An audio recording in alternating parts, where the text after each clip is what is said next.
علیکم ورحمۃ اللہ وبرکاتہ۔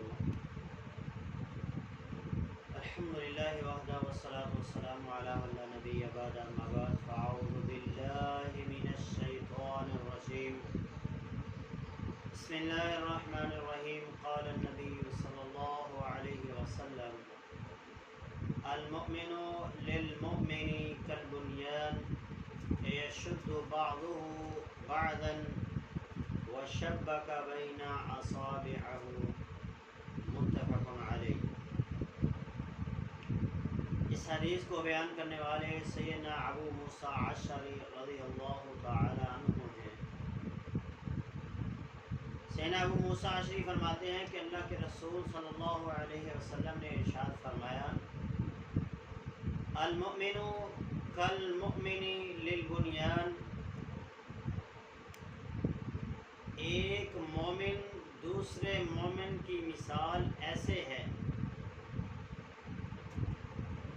ایک مومن کی دوسرے مومن کے ساتھ مثال ایسے ہے، کالبنیان، جس طرح ایک دیوار ہوتی ہے، یشد بعضہ بعضا، جس طرح ایک اینٹ دوسری اینٹ پر لگنے کے ساتھ دیوار کو مضبوط کرتی ہے، اس طرح ایک مومن دوسرے مومن کو مضبوط کرتا ہے۔ جس طرح ایک مومن ایک دیوار مضبوط اس وقت بنتی ہے جب اس میں ایک اینٹ کے ساتھ دوسری اینٹ لگائی جاتی ہے، تو اسی طرح اہل ایمان اس وقت مضبوط ہوں گے جب سب متحد اور اکٹھے ہو جائیں گے۔ جب تک مومن مسلمان اکٹھے نہیں ہوں گے، پوری کائنات کے اندر جہاں بھی ہوں، ذلت اور رسوائی ان کا مقدر ہوگا۔ اتفاق و اتحاد کی یہ دولت جب مسلمانوں کو نصیب ہوگی تو پھر دنیا میں کسی جگہ بھی مسلمانوں کے اوپر ظلم و ستم نہیں کیا جائے گا۔ ہم دیکھتے ہیں کہ جب مسلمان ایک دیوار کی مانند تھے، ایک جسم ایک جند ایک جان تھے، تو پھر دنیا میں کسی جگہ بھی اگر کسی بھی مسلمان کو کوئی تکلیف ہوتی تو دوسرا مسلمان اس کی تکلیف کو محسوس کرتا۔ رسول اللہ صلی اللہ علیہ وسلم کی ایک حدیث ہے جس میں آپ نے ارشاد فرمایا: المؤمن کالجسد الواحد، دنیا کائنات کے تمام مومن ایک جسد واحد کی طرح ہیں۔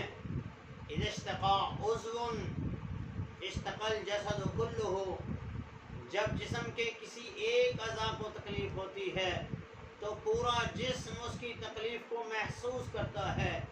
یہی مثال ایک مومن کی ہے کہ دنیا میں کسی جگہ بھی اگر کسی مومن مسلمان کے ساتھ ظلم و زیادتی ہوگی، اس پر جبر کیا جائے گا، ظلم کیا جائے گا، تو دنیا کے اگر دوسرے کونے کے اندر رہنے والا مسلمان ہے تو وہ اس کی تکلیف کو ضرور محسوس کرے۔ تو مومن ایک جسم ایک دیوار کی مانند ہیں۔ جب دیوار سے ایک اینٹ کو گرا دیا جاتا ہے تو وہ دیوار مکمل نہیں رہتی۔ اگر مسلمانوں کے ملکوں کو ایک ایک کر کے توڑ دیا جائے گا، ان کی سرحدیں الگ الگ کر دی جائیں گی، تو پھر یاد رکھ لیجئے پوری دنیا میں مسلمان جیسے آج ذلیل و خوار ہو رہے ہیں اسی طرح ہوتے رہیں گے۔ تو اہل ایمان کو چاہیے کہ متحد ہو جائیں، ایک پلیٹ فارم پر اکٹھے ہو جائیں اور پوری دنیا کے مسلمان مل کر ایک آواز اٹھائیں، اور پوری دنیا کے مسلمان جب ایک ہوں گے تو دنیا کی کوئی طاقت مسلمانوں کو نقصان اور تکلیف نہیں دے سکے۔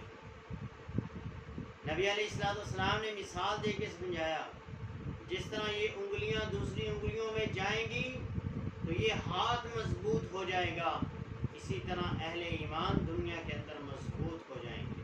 تو اہل ایمان کو آپس میں محبت، اخوت، بھائی چارہ بھی آپس میں قائم ہونا چاہیے، دوسرے مسلمانوں کی تکلیفوں کو محسوس بھی کرنا چاہیے۔